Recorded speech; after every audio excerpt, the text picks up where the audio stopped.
ఆటోనా ఎక్కపోవాలి. Indian express metre వేస్తావా? Metre they ఉంది గురు, వేసేద్దాం. మీరు వచ్చి ఎక్కండి.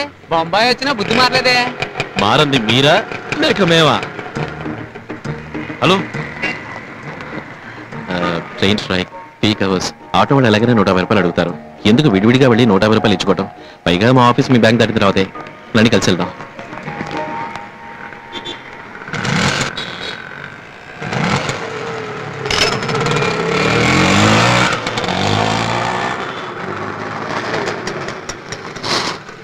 కరెక్ట్ మీటర్ గురు. ఆవిడ రాదా గురు? 10 వరకల పరంపర ఉంటుందిలే, వెళ్ళు.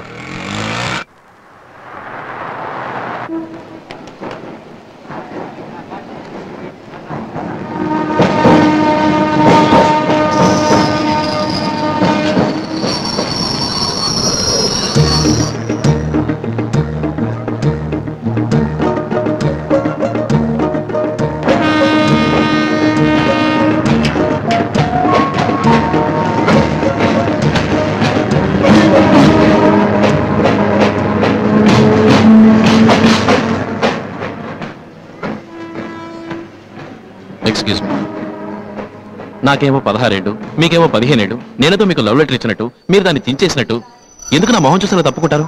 యూసీ, కారణం ఏంటో తెలుసుకోకుండా నేను ఉండలేను. నిన్న ట్రైన్ స్ట్రైక్, రండి ఆటోలో వెళ్దామంటే రానన్నారు. That I can understand.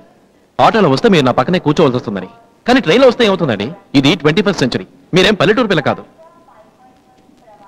అయినా నేను వెళ్ళే ట్రైన్లో మీరు వస్తే నష్టం ఏమిటి? నేనెందుకు మీరు వెళ్ళే ట్రైన్లోనే రావాలి? ఎవరితోనూ అనవసరమైన పరిచయం మాటలు నాకు ఇష్టం లేదు. నేను అలాంటి వాడినేనండి. మీరు అపార్థం చేసుకున్నారు. నా మీద కలిగిన దురభిప్రాయాన్ని తుడిచిపారేద్దామని రన్నింగ్ ట్రైన్ వచ్చి దిగి మాట్లాడుతున్నాను. నేను ఆ రోజు మీకు ట్రైన్లో సీట్ ఆఫర్ చేసింది, ఇంకో రోజు ఆటోలో మన ఇద్దరం కలిసి వెళ్దామన్నది నేను సదుద్దేశంతోనే అన్నాను.